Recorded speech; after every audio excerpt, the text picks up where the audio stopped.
guys, karibu tena katika mwendelezo wa somo letu. Karibu katika kipindi kingine cha leo, kipindi cha somo letu la pharmacognosy, ambapo session ya leo ni session namba 8 ambayo ni morphology of the flower. Kwa hiyo session of today is session number 8, which is about morphology of the flower. So on your session you are going to discuss the following learning tasks. First will be to define the flower. Second will be to list parts of the flower. Third one will be to classify flowers. So we have only 3 learning tasks. Let us go on one learning task after another. Then cha kwanza tunasoma morphology ya flower. Kwa flower yenyewe tunaenda kuisoma ni kama hii. Kwa hii ndo general appearance or diagrammatical representation of the flower. Kwa flower ndo hii ambapo ina floral parts. Tunapoongea floral parts tunamaanisha parts of the flower, ambazo major floral parts au major parts of the flower ziko 4, ambayo ya kwanza ni male part, female part, ambayo kwenye female part tunapata stigma, style, ovary na egg. Hizo zote ni part ambazo zinaunda female part of the flower. Then part nyingine ni male part ambayo ina anther pamoja na filament. Then another floral part ya tatu ni petals ambazo ni sehemu ya ua ambayo inakuwa colored, inakuwa na rangi fulani very attractive, ambapo kama inavyoonekana hapa, ambapo mfano ni kama rangi ya zambarau hivyo. Ndio. Then another floral part ni hizi sepal, ambapo sepal mara nyingi kwenye maua mengi zinakuwa za kijani, na the major function huwa mara nyingi kuprotect hizi sehemu za ndani. Kwa hii ndo flower na floral part zake ndo kama hizo 4: sepal, petal, male part na female part. Lakini pia huwa hili lina part zingine kama receptacle, ambapo receptacle ni sehemu inayoshikilia ua. Lakini pia na peduncle, ambapo peduncle ni kama kikonyo cha ua. Then maua yapo aina nyingi. Mfano hili ua limecontain female part pamoja na male part on the same flower, maana yake ni bisexual flower au ni hermaphrodite flower, kwa sababu imecontain hizo male and female part on the same flower. Lakini kwa hiyo kuna maua mengine yamecontain only male part, yani ni ua zima lakini ina male part na female part, maana yake yanaitwa unisexual flower. Lakini pia kuna maua mengine yamecontain female part peke yake na male part haipo, nayo pia ni unisexual, maana yake yamelack one sexual part of the flower. Kwa hiyo hii general introduction of the flower. Now let us look or let us discuss by starting with the introduction of the flower. Flower ni plant organ for sexual reproduction. Kwa flower ni plant organ for sexual reproduction. Kwa kwenye flower kuna produce gametes au sex cells, ambazo zinaweza kuwa zile male sex cells ambazo zinaitwa pollen grains, lakini pia female sex cells ambazo zinakuwa ni ovary. Then flower produced on the stem of the plant. Also, floral parts in monocot plants are divisible into 3 or multiple of 3. Kwa floral parts tulisema ni zile parts za flower, ambao floral part tulisema ni sepal, petal, male part na female part. Kwa floral part kwenye monocot plant they are divided into 3 or multiple of 3. That means kama ni sepal zinaweza zikawa 3 au zikawa 6 au zikawa 9, cha muhimu kwamba ni 3 au multiple of 3. While floral parts in dicotyledon they occur in 4 or 5, ambapo kwa kama ni petal mfano zitakuwa 5 au zitakuwa 4 kwenye kesi ya ya dicot, au zitakuwa multiple of that. Then labda diagrammatically zinaweza kaonekana hivi. Kwa floral part mfano hapa, floral part kwenye monocot tuseme zinakuwa 3 au multiple of 3. Mfano hii ni petal, ziko 3, petal ya kwanza, ya pili, ya tatu. Then sepal ziko 1, 2, 3. Kama kawaida petal ni sehemu hiyo inayokuaga colored au inakuwa na very attractive color. Mfano hapa ina rangi fulani ya njano ambayo ni highly attractive kuliko hii ya sepal ambayo inakuaga ni kijani. Lakini pia kwenye dicot tuseme dicot parts au floral parts inakuwa in 4s or 5, zinaweza kuwa 4 or 5 or multiple of that. Kwa mfano hapo kiangalia petal ni petal ziko 1 2 3 4 5, then sepal ziko 1 2 3 4 5. Kwa hiyo hii ndo definition ya hizi statement mbili. Then baada hapo flower may be unisexual or bisexual. That means kama ni unisexual flower maana yake contain one sexy organ. That means itakuwa ua lina parti zote, lakini itakuwa either na female part au male part. While bisexual flower maana yake inakuwa na those reproductive part on the same flower. Due to the fact that kwamba there are some plants or flowers may be unisexual or bisexual, in result into 3 different types of plant ambao ni dioecious plant, ambao dioecious plant are the plant with unisexual flowers appearing on different plants. Maanake dioecious plant ni flower, ni mmea inakuwa na unisexual flower. Mfano mmea mmoja unakuwa na male sexual part, mwingine ni a plant with unisexual flowers appearing on different plants. Maana mmea mmoja unakuwa labda na flowers zenye male part, mwingine na flowers zenye female part. Kwa maana yake ule wenye male part hautozaa matunda, bali utasafia zile pollen grains kwenda kuchavusha ule mwingine ambao una female part. Then also plant can be monoecious, ambao monoecious ni unisexual male and female flower appear on the same plant. Hapa hizo unisexual zinakuwa on different plant, either moja ni male nyingine female. Lakini kwenye kesi ya monoecious maana yake ni maua yote, maua unisexual flowers yani mfano female flowers, lakini pia na male flowers zinakuwa on the same plant. Maana yake unisexual male and female flower appear on the same plant. While polygamous plant, maana yake poly means two or bisexual. Hapa ni kwamba hii plant inabia both unisexual and hermaphrodite flower. Maana yake mmea wa polygamous plant or bisexual plant ina hermaphrodite flower, ambao ni flower ambayo contain those both male and female part of the flower, lakini pia una maua mengine ambao ni unisexual but on the same plant. Then after that let us look on the function of the flower. Flower has got two major function, ambayo ya kwanza ni carry out reproduction in plant. Second one is flower help or assist in pollination process. Ambapo tunaposema pollination process, what do we mean? Pollination process refer to the transfer of pollen grain from the male part of the flower to female part of the flower, particularly stigma for fertilization. Kwa hiyo flower na sana hicho kitendo cha pollination, ambapo agents wa kupollinate au kusafirisha pollen grain kutoka kwenye male part kwenda kwenye female part ya ua ni kama insect, wind, birds, mammals pamoja na water. Kwa hizi ni 5 major agents of pollination, ambapo hizo agents zina pollinate mimea aina gani? Ni kama hivi, mfano insect wana pollinate mimea ambayo maua yake ni yana bright color, sweet fragrance na yana produce nectar. Maana yake mimea ambayo ina maua ambayo yana hizi sifa inakuwa pollinated na insects. Then maua yanakuwa pollinated au mimea ambayo maua yake yanakuwa pollinated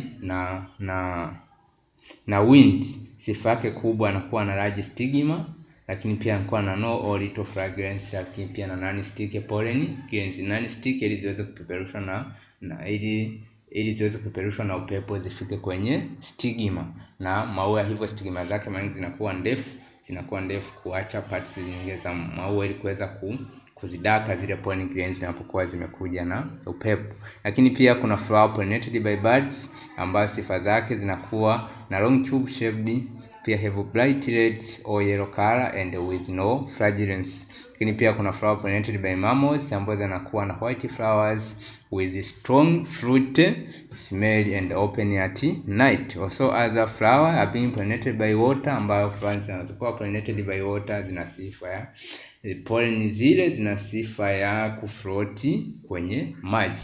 Kwa maana yake hizi ni sifa za maua tofauti tofauti na kuwa pollinate na different agents depending on the characteristics of that flower. Then we continue.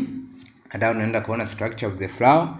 A typical flower is made up of the following parts, ambayo ya kwanza ni peduncle. Peduncle ambayo ni flower stalk au ni kama kikonyo cha ua. Then kuna receptacle. Receptacle ni part ambayo inabia au inazishikilia zile floral organs, ambayo ni part kwa inashikilia floral organs ambayo ni male part, female part, petali na sepal, ambapo kama hii receptacle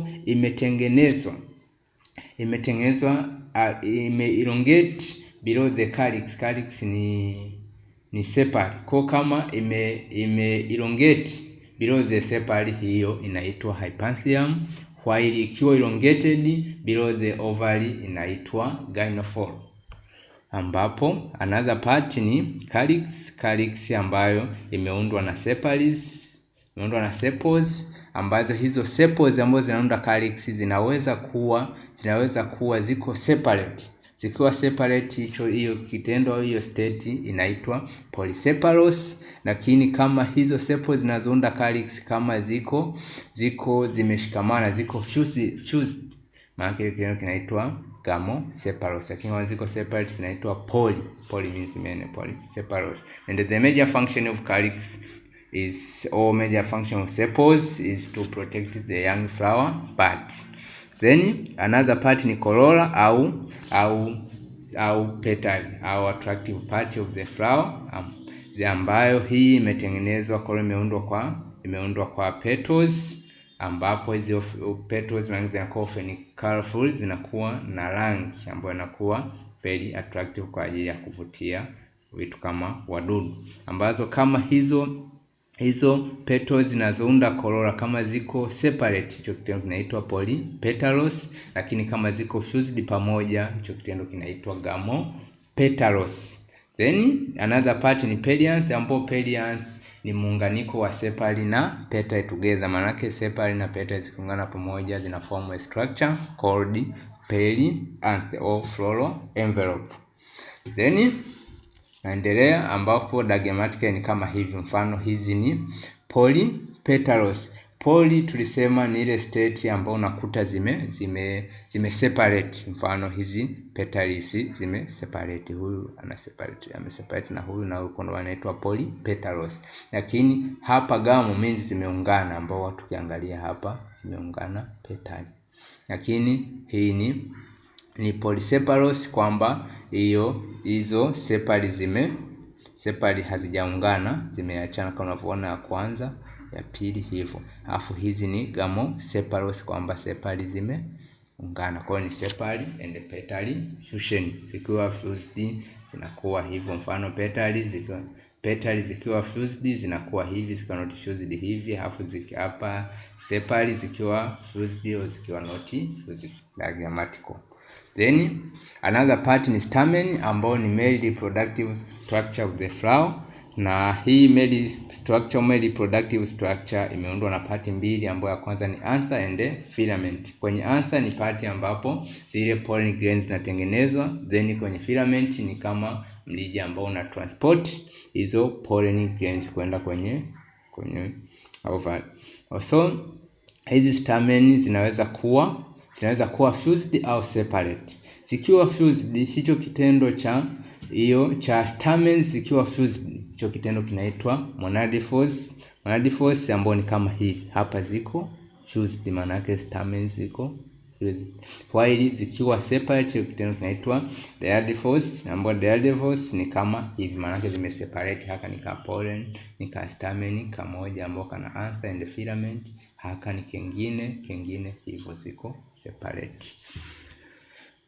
Then another part and the last one ni pistil, ambayo ni female part of the flower, ambayo imeundwa na stigma, style and ovary, ambapo pia kepo ni unit compound pistil, maana yake ni pistil zaidi ya moja zinaunda kepo.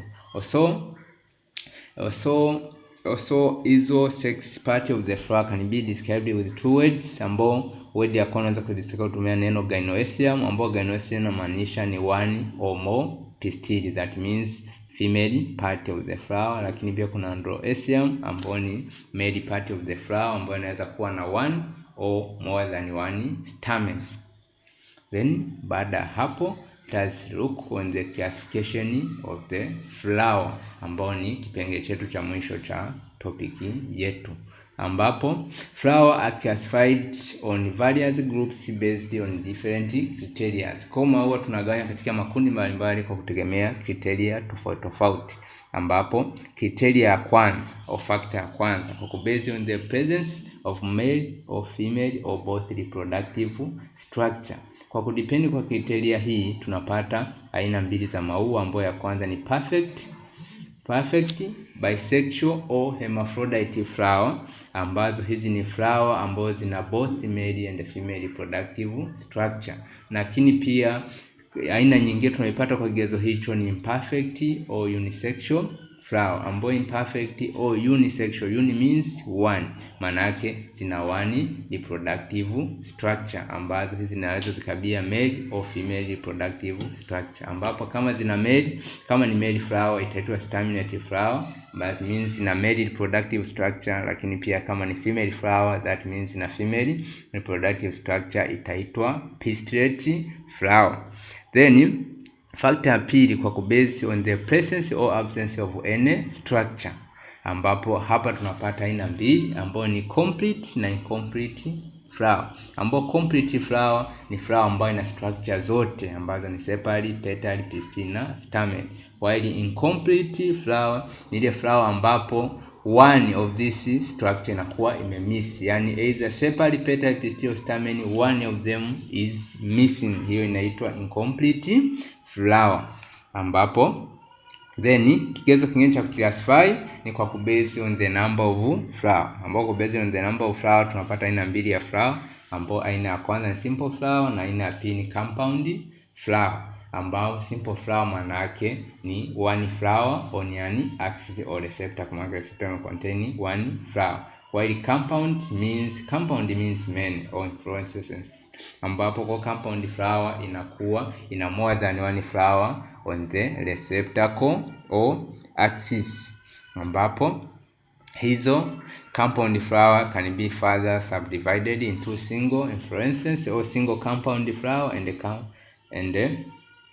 compound inflorescence, ambao single ni kwamba zina same pattern of arrangement of the floret, that means zile flower tulisema compound zinakuwa na more than one flower, maana yake kwenye single inflorescence zile flower zinakuwa na the same pattern of arrangement, zinakuwa na mpangilio mmoja zilivyojiarrange kwenye axis, while kwenye compound inflorescence zinakuwa na complex pattern, yani jinsi zilivyojiarrange ni complex, ambapo kwenye aina compound flower unapata ni kama hizi sim, spadix, spike, column, head and umbel, ambapo hizi diagrammatically zinaonekana ukiziscribe one after another, unakuja kuona kama the sim flower ni flower produced in acropetal succession where the oldest is below and the youngest is above. Maana yake lazima zinakuwa hivi.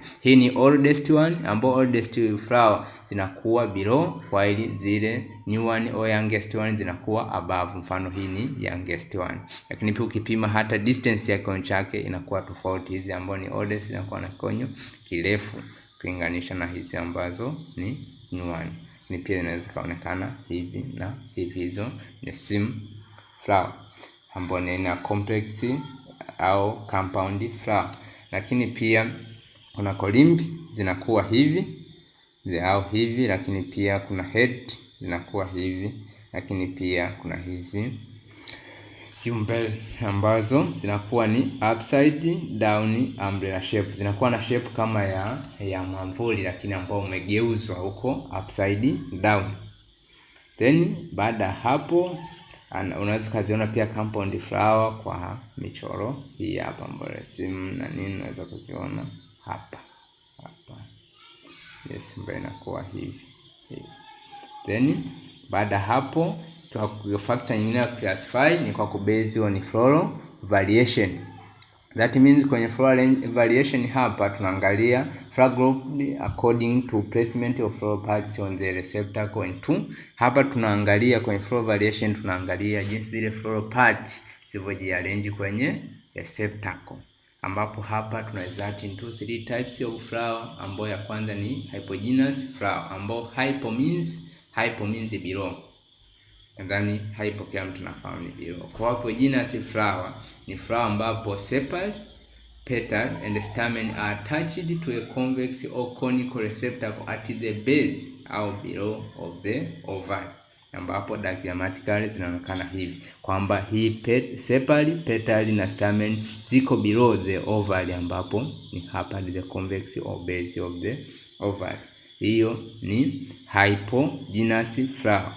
Wali aina nyingine kwa state hii ambapo hizo flower parts zinakuwa below at the base of the ovary, hapo ovary inaitwa spilia and the perianth, ambao ni muunganiko wa petal and sepal, inaitwa inferior or hypogynous.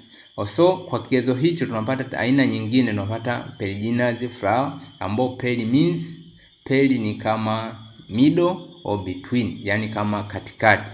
Kwa perigynous flower ni kwamba sepal, petal and sometimes stamen bone to the edge or margin of the receptacle and appear to form a cup around the pistil. Kwenye hii perigynous flower ni kwamba hizo floral parts kama sepal na petal zinaonekana kama zimetokeza kuanzia katikati ya nini ya ovary, ambayo ni kama hivi kwamba zinapia kama zimetokea hapa somewhere fulani.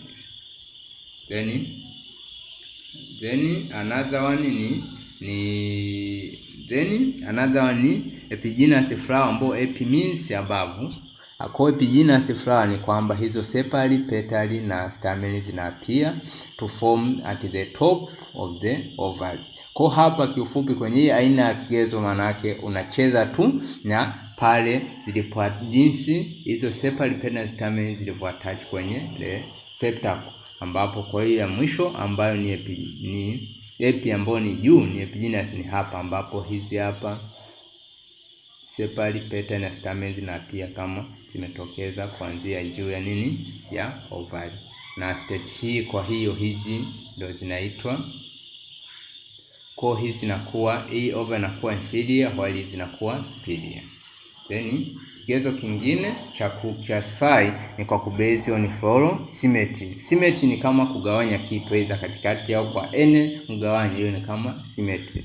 Kwa kubase on floral symmetry tunapata aina 3 za flower, ambao aina ya kwanza ni regular or actinomorphic flower, ambazo regular actinomorphic flower ni flower divisible into symmetrical halves by more than one longitudinal plane through the axis. Kwa kwenye regular or actinomorphic flower ni kwamba hilo ua linaweza kugawanyika in 2 symmetrical halves by more than one longitudinal plane through the axis, ambapo ni kama hivi actinomorphic, kwamba hili ua linaweza kugawanyika in 2 symmetrical halves. Mfano ukichukua plane hii imepita at the axis hapa kwenye center, kwenye axis, kwa ikapita hapa na kisha gawanya kwenye symmetrical half hii na hii. Ukipita na plane hii bado pia itakuwa half na hii. Ukipita na plane hii pia inakuwa na hii half na hii half. Ndio maana tunasema unaweza kuwa divisible into symmetrical halves by more than one longitudinal plane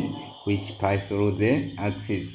While irregular or zygomorphic flower, ambapo na aina nyingine tumepata kulingana na kigezo cha floral symmetry, ni flower divisible only by single plane into 2 mirror image halves, ambao hii yenyewe inaweza kugawanywa only by single plane, ambao ni kama hivi. Zygomorphic ni by single plane, na ukipitisha plane nyingine, mfano hapa haitokuwa hapa, mfano ipite katikati, haitokuwa half, itakuwa imezidiana. Lakini pia the last one type ni asymmetrical flower, ambao ni flower divisible into identical or mirror image halves on any plane. Hizi ni aina ya flower ambazo haziwezi kugawanyika kuform mirror image to each other kwa plane yoyote, yani kwa vote utakapo ikatia. Mfano ni kama aina hii hakuna namna yote ya kuikata ikaform mirror image to each other. Then unaweza kaiona pia symmetry hapa, lakini unaweza kaiona actinomorphic hapa ya more than longitudinal plane, lakini pia zygomorphic. Then baada hapo, this is the end of our session. Thank you for listening.